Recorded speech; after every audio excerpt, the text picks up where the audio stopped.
Hello students, I welcome you again. Today we discuss exercise 8B of chapter number 8 from your RS Agarwal book. So let us start this exercise. In this exercise, in question number 1, 2, 3, what we do? We have to put the value of variable in expression and then we find the value of the question. So देखो बेटा, first question में आपको a की value 2 given है, b की value 3 given है. जब हम पुट करेंगे a प्लस बी में a की जगह 2, b की जगह 3, so we get 2 plus 3 equal to 5. Same next में a square plus a b है, a का स्क्वेयर 2 का स्क्वेयर करेंगे 4, 2 मल्टीप्लाई 3 6, 4 6 ज़ा 4 plus 6 10. In the same way remaining parts हम करेंगे. सेम क्वेश्चन नंबर 2 है बेटा, बस यहाँ पे डिफरेंस क्या है कि वहाँ पे आपके पास 1 वेरिएबल था, यहाँ पे आपके पास 3 वेरिएबल, सॉरी वहाँ पे 2 थे, यहाँ पे 3 वेरिएबल है.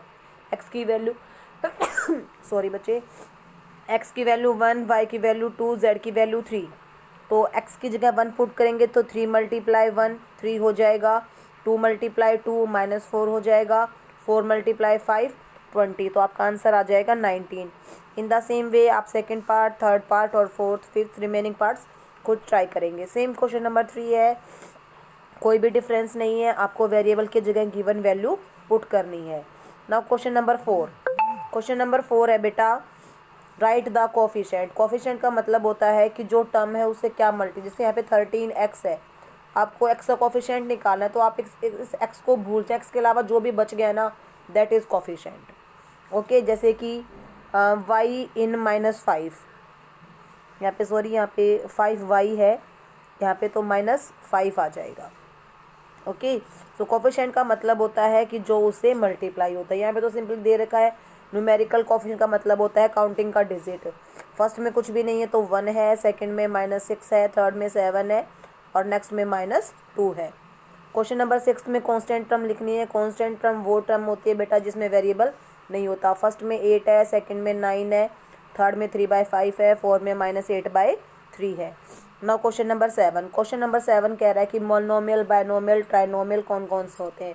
जिसमें एक टर्म है बेटा, यानी कि एक ही पूरा है, प्लस का ऑपरेशन नहीं है दो टर्म्स के बीच में, या माइनस नहीं है, तो उसमें एक टर्म है उसे मोनोमियल कहेंगे. जिसमें दो टर्म है उसे बायनोमियल कहेंगे. जिसमें 3 टर्म है उसे हम ट्राइनोमियल कहेंगे.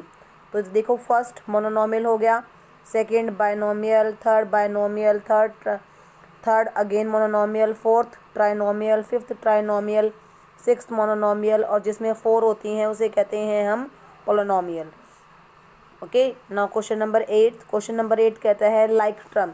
लाइक टर्म वो होती हैं बेटा जिनके अंदर वेरिएबल सेम होते हैं.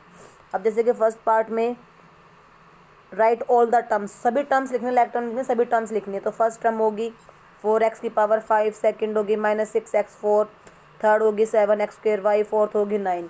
ऐसे सेकंड पार्ट में first term 9x3, second -5z4, third 7x3y और फोर्थ होगी -xyz. Question number 9 like term है बेटा. लाइक टर्म अब निकालनी है same variable. So like term देखो, यहाँ पे a² है और -2a² और कोई टर्म सेम नहीं है, वेरिएबल सेम, तो ये दोनों क्या आ जाएंगी, like terms. In the same way same next parts में यही करना है. जिसमें वेरिएबल सेम है दैट आर लाइक टर्म्स. अगर वेरिएबल सेम नहीं है तो लाइक टर्म्स वो नहीं है. So this is 8B of your chapter number 8. In next video we discuss 8C. Till then, thank you. Have a nice day. Stay home. Stay safe.